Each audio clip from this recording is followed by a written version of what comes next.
For today, we're going to be graphing what we call exponential functions. So we do have to define that. So you have the definition here. I really want to make sure that you underline part of it. The function defined by y equals b to the x. So b is your base. It's going to be a number. It's not going to be a variable. But it's raised to the x power. That is a variable. So this is something we haven't seen before. So when you have a function that is a number raised to a variable, it's called an exponential function with base b. Okay, there are two requirements for the base b. The first one is that the base can never equal 1. So b cannot equal 1. Okay. The second requirement is that the base must be positive. So b is greater than 0. Okay. And here's an example of just what that looks like. Y equals 3 to the x. So x is always changing depending on whatever we decide we want to plug in, but the base is a number. Okay? So this does look a little bit different than anything we've done before. What we're going to be doing today is just graphing these to see what they look like. So we're going to graph them using a table. And then plot those points. So if I have x equals 2, that means that this becomes 3 to the second power, so y is 9. If x is 1, y is 3. If x is 0, y is 1. What about negative 1? 1/3. And what about negative 2? 1/9. Good. Okay, so those are our points. So what we're going to do here is we're going to plot these points. So let's see. First point is 2, 9. So that's 1, 2, 3, 4, 5, 6, 7, 8, 9, all the way at the top. Next point is 1, 3. So 1, 1, 2, 3. 0, 1. So don't move left or right, but we go up 1. Negative 1 and 1/3. So this is going to be negative 1 and 1/3 of the way up to the next one. So somewhere right here. And then negative 2 and 1/9. So that's even closer to the x-axis, but not quite touching it yet. Okay, and then we connect these points with as smooth of a line as possible. It does grow very, very fast. But it actually never touches the x-axis. Okay, because your base is always greater than 0 and it's never 1. So it's always going to be above the x-axis. So this is what the exponential functions look like. They're going to start growing slowly and then all of a sudden they grow really, really, really fast. Okay? I totally forgot. Number 2. I want you guys to do this one on your own for y equals 1/5 to the x. I don't know why I didn't fill that in already. Okay, so fill out the chart and then graph these, and we'll see what happens. Okay, so what'd you get for x equals 2? 1/25. What about x equals 1? 1/5. 0? 1. Negative 1. 5. Negative 2. 25. Okay, so I think I'm going to have my y-axis, each one be equal to 5, so that we can fit that bigger one in there. So if I have 2, 1, 2, and 1/25, that's really, really close to the x-axis, just a little dot right above. 1 to the 5th, that's the same thing, a little bit higher, but still above the x-axis. 0 to the 1st power, so that's 0 up 1, or not 0 to the 1st power, 0, 1. And then negative 1, 5, 1, 2, 3, 4, 5 here. And then negative 2, 25 is all the way up here somewhere. So let's just make that really, really steep and connect it. And remember, it still does not touch the x-axis. Okay? Okay, so we have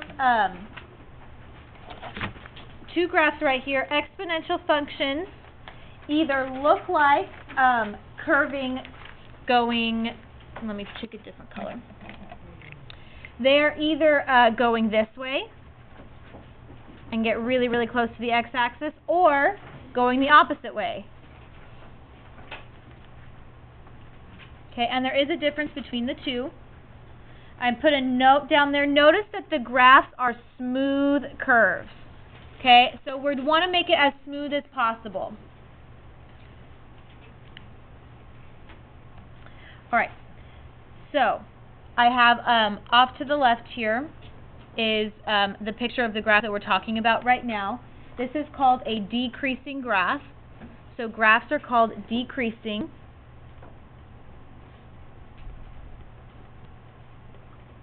If they drop as they go from left to right. Okay, so notice how we always talk about left to right because that's the way that we read. So notice that when we're going from left to right, it's getting smaller and smaller, right? So that's called decreasing. On decreasing graphs, as x gets larger, the graph gets closer to the x-axis. So as x is getting bigger, as we're going further to the right, our graph is getting closer and closer to the x-axis, and that's called a decreasing graph. Okay? So the next one, what do you think this one's called? Increasing. Okay, so it's called increasing if they rise as we go from left to right. So as we're reading from left to right, the graph is actually getting bigger. So on increasing, or sometimes they're called growth graphs, as x gets larger, the graph gets further from the x-axis. So as x is getting bigger, the graph is going upwards in y values. Okay? So, example 3. If the equation y equals 5 to the x is graphed, which of the following values of x would produce a point closest to the x-axis? So what we're going to do here is we're going to make a chart just like we filled out in the previous two examples, and we're going to plug each of these in for x. So we have an x column and a y column. Our x values are 0, -1, 2/3, and 7/4.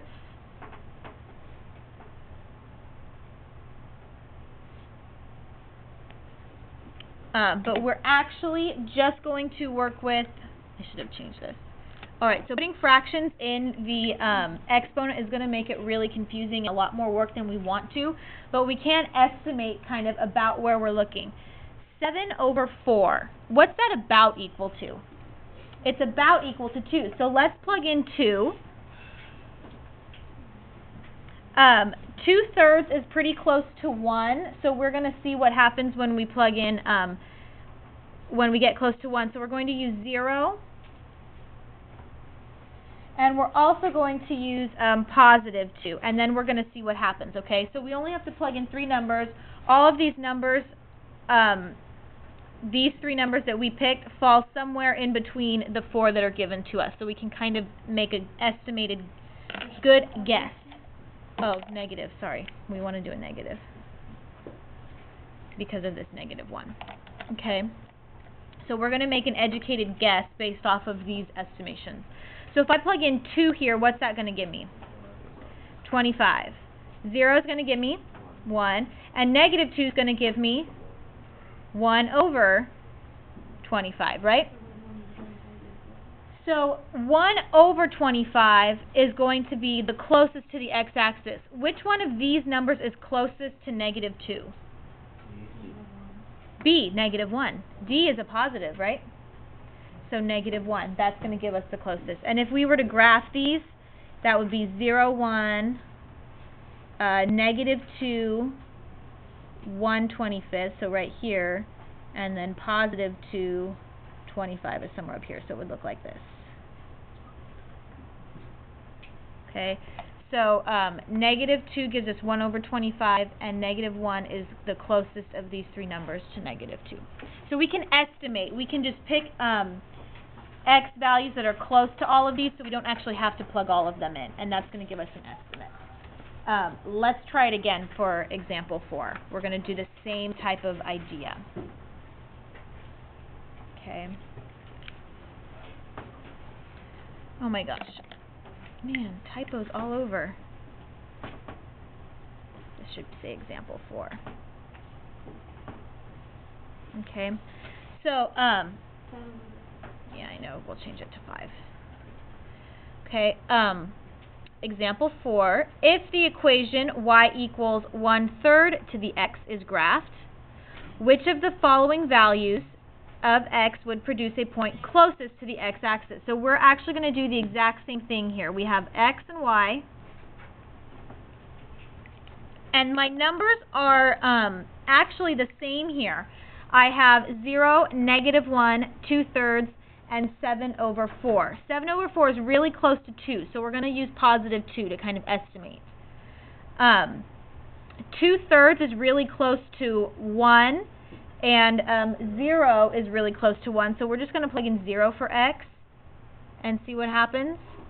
And then we're going to do -2, which is close to -1. Okay, so if I plugged in 2 to this equation, what do I get? 1 over 6. 1 over 6, 1 over 9. If I plug in 0, I'm going to get 1. And if I plug in -2, 9. Okay, so let's graph these really, really quick. I have 2 and 1 over 9, so that's something close to the x-axis.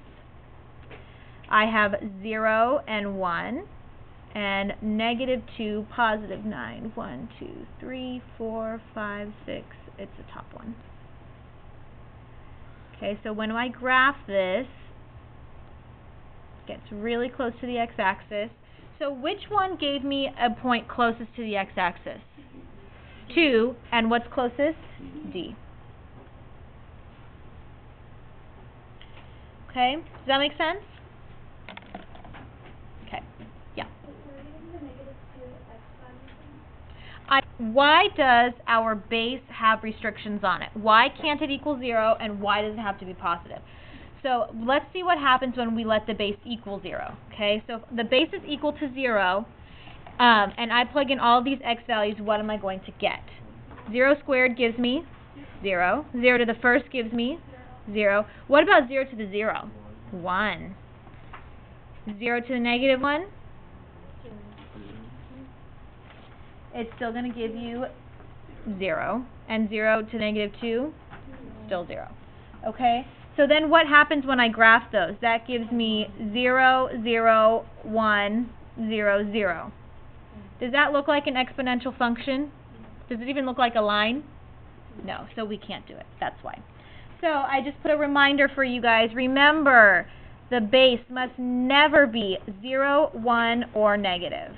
It will not give us an exponential function. So I put a big box around it.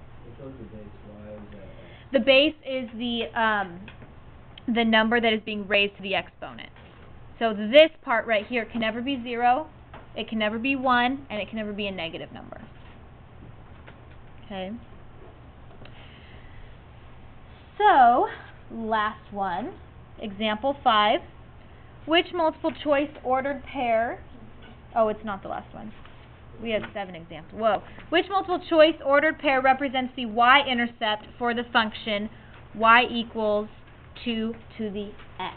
So what we can do here is, how do we find the y-intercept? Do you guys remember? To find the y-intercept, I plug in what? If I'm crossing the y-axis, what does x always equal? 0. So we're going to plug in 0 for x. Okay. So that's going to be y equals 2 to the 0. So y equals what? 1. Y equals 1. Okay, so what point is that? B. 0, negative 1, or 0, 1. Okay? So if you're looking for the y-intercept, we just set the x value equal to 0. Will we ever cross the x-axis on an exponential function? No. Okay? All right. Last one. So this is really example 6, not example 5. Okay. Select the correct multiple choice response. The graph of y equals 1/10 to the x contains which of these points? So we have 0, 0, 0, 10, 0, 1, and 0, 1 over 10. So what we're going to do here is we're going to set up an x and y chart, t-chart.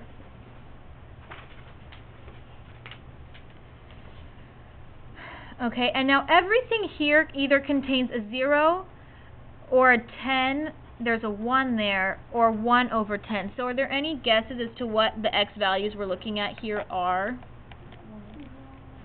We're looking at 1 is one of them, 0 and negative 1. Negative 1.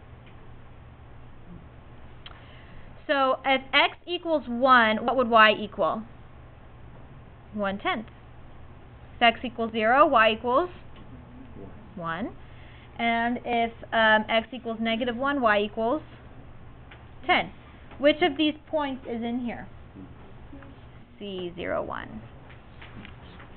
And that's it.